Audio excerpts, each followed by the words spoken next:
Hello and welcome back to the Gypsy Boosh YouTube channel. I guess I should start by the Gypsy Boosh name came from my blog that I started back in 2011. Just kind of foodie stuff, nostalgia stuff, family stuff. And so I still blog over there just a bit. But I decided to start the channel because that's kind of what I publish under Gypsy Boosh. That's like part of my brand. It's me. I'm all over the place. I love language. I love culture. I love travel, and I got a mouth for talking and eating. So it's all kind of that Gypsy Boosh, big mouth. Um, yeah. So today I'm really excited. Yes, the eclipse was so nice. I was so cool to just witness. I mean, just big stuff out there. I love looking at stuff about the planets and their moons and all the asteroids and all that stuff. I love that. So that was just kind of nice to witness, and that weather break was nice. Of course, the sun was mad that the moon took over its shine because it was hot as workout balls after that. So melted the ice cream. Mentioning the ice cream, melted the ice cream in the car because there was we did a tiny get together in honor of the eclipse, but also to do some taste testing because as a companion piece to the novel that I wrote about St. Louis and East St. Louis, we're going to be trying to do a cookbook based on some of the recipes that were character specific, nostalgia specific. So it's going to be really cute. We're working on some stuff. So good stuff. Um, yeah. Guess what finally got here? Samantha's book, How a Monkey Got Her Fluff Back by Samantha Ortiz. I think on Amazon it actually says Ann Michael Ortiz, her husband, and illustrated by Kelly Ann Little. We'll do it like in the class. What do you think? Who do you think is Buck? Who do you think is Monkey? What do you think is the fluff they lost? Is it a toy? Is it a blanket? Yeah, that's the whole intro to the book. So it's really good for classrooms. Nice, easy read. When you first open it up, she shows you a picture of those cute little grumpy puppies. So when you read the book, then you just imagine them just doing everything in this book. I had to text her, I'm like, were they really doing this? Was this the actual moment that actually happened?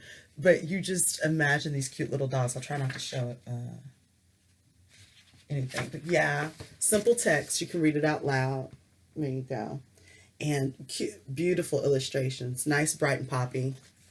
So it's a very good classroom book if you doing anything about dogs or animals, or just it's just a fun time book. It's not even has to be an informative pet book. It's just a fun time pet book for animals.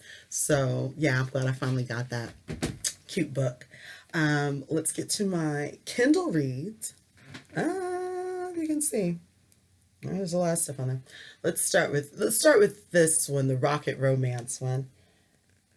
You see that one with the alien, Space Alien by Sophia Carter Chester, sorry, by Sophia Chester. I was following her on Twitter and saw some of her stuff, and like I said, I love space stuff, and so to see a character, of color, not like we don't always have it, but just in a comic book, it's awesome. And she's kind of like the welcoming committee at the school, and they put her in charge of working with the alien. So it's really cute, and I just love it. I love comic books, and that's just really some cool black nerd stuff. So Rocket Romance, and they're really cheap because they're little short comics. So and those are on Amazon.com. The next is Love, Revenge, Hate series. I have one and I have two, and I need to download three. And I keep telling it's author Brookelyn Mosely, Brookelyn, Brookelyn Mosely. And I keep telling her the only reason that I'm not getting through stuff quicker is because of interruptions and everything else you've got going on. But these are very nice, fun reads. This particular series is about the O'Shea sisters, Malika, Malaysia, and Malia. And they go there. I don't want to, I never want to tell what they're going there and doing, but I do love to tell people this is some conniving get back stuff, cleverness. And of course, she writes about food. These sisters love to eat too, so I always tell her, I'm like, okay, I'm getting hungry reading this passage now. I want me some jerk chicken, but it's really good, sexy. So you've got three sisters. One's getting married. One is dating faithfully, and the other is scheming against her ex who left her for a friend. And that's all I'm gonna say. Because that was the first storyline that hooked me in. I'm like, she going where? For why? Hold up. And it's good. I'm still trying to figure out what this plan is. And now the other sister's got a plan to get back in her chima. It's good. But you also get the relationship of sisters. I was like, I want some sisters like this. You get the relationship of a caring family and their mother who kind of is like my daughters, but it's good. It's good. And then we've got Keisha Ervin, who's had so many books. This is one of the recent ones that I've read, Cranes in the Sky, because her just recent, and she just released the follow up to this, Postcards from the Edge, so it's available on Amazon too. I had to talk to my cousin because I'm like, I know I've read her books. I know because you got a whole collection of urban lit over there that I know you was my supplier. Some books, got some books, and she was my supplier. So I was like, I know you got those. She's like, yep, I'm torn, Mina's joint, China Black. So yeah, you've been reading her and you know it. And this is another book. Just I like it when it's just some nice, fun, sexy, casual reads, and you just like, ugh, yeah, yeah. You got the girl who is hung up on somebody else. But her past story is major. Like she's got a lot of stuff that you can't just let go of. And there's another guy that's in the picture who's sexy, but he got his own situation with his live-in baby mama who ain't all that. So it's not like it's a conflict, but it's still a conflict because they are in the unit together. So, but just a love story that's taking you because it's not perfect. So, every love story is not perfect. So this is just one aspect of one, but it's really, really good. Like I said, I read that in I read that one in 3 days only because of interruptions. Otherwise, I would have been finished with it. So yes, I'm ready for Postcards from the Edge because it's like, but I want it. So we'll see what Keisha gives us in the next. We'll see if she let it happen. We'll see if she let it happen. But yeah, so those are my Kindle reads. I get all the yeah. My books are on there too. There's Arranged Affairs. Right there. That's the short mystery that I wrote. And it's kind of in the short style of like those Ellery Queen, Alfred Hitchcock, but it's, based on like the fictitious city of Saints. So sometimes I write about East St. Louis and St. Louis, and sometimes my stories will take place in settings that are in the Midwest, but they are fictional Midwestern cities if I don't want to just keep talking about mine. So the young adult fiction that I have coming out for Lit Fest in Wentzville it's a Midwest town, but it's fictional, de Montaignes. And the the city in this one though is real. The True House Widows of St. Louis, and East St. Louis. If you have this cover, the single Kiss cover, that's your proof copy. I was proofing. What was going on was every time I would have this copy to go through and proof to do my edits, someone would be like, oh my God, that's your book. Let me have it. So then I would give it away. Then I have to wait a few days so that I could get another book back so that I could edit. So then I decided after 4 times of that, you know what, I'll just order a box of this with the next time I order. So I ordered a box of unedited proofing copies so that I could keep one. And if someone asked for one, they could have it and take it and go fly with it and start talking.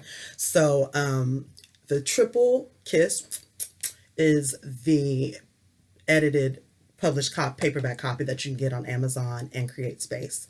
I'll read the back of this one. The newest series about the hustling widows of St. Louis is highly anticipated and greatly misjudged. One common misconception is there's no sex. Wrong. If you think the spouses are all resting in peace, think again. Finally, if you think everyone is from St. Louis, just give up.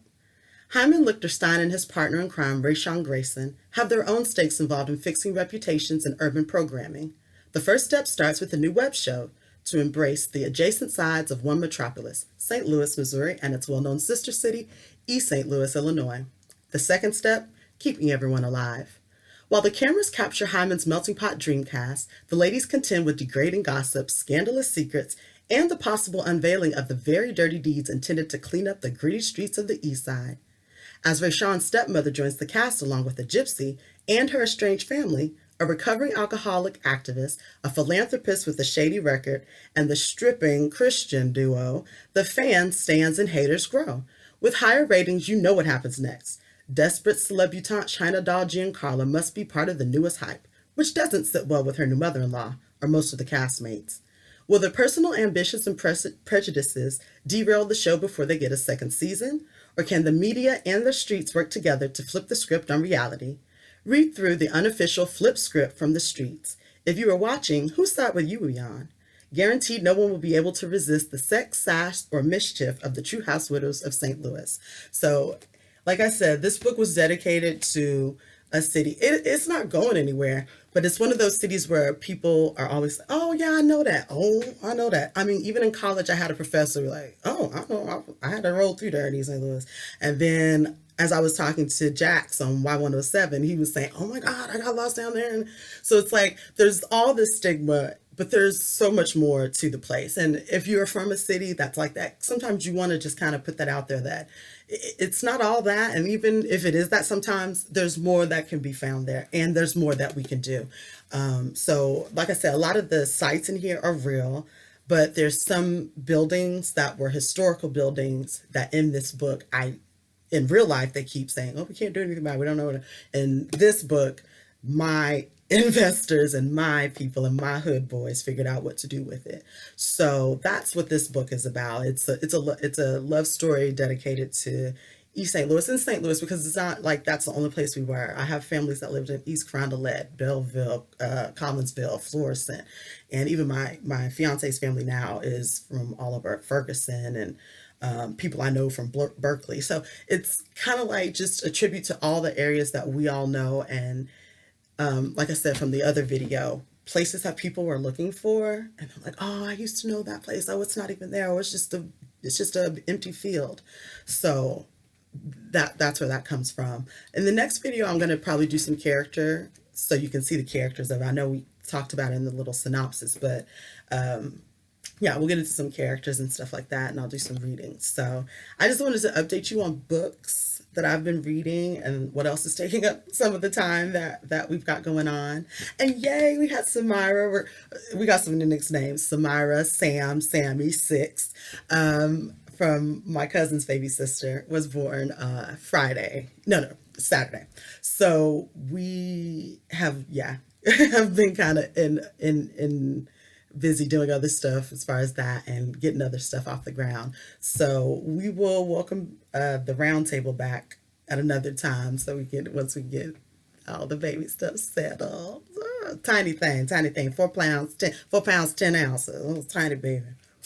So many cute babies. My sorority sisters have babies at all. It's all over. So yeah, I will see you all next time, and maybe we'll have some special guests. All right. Bye-bye, YouTube.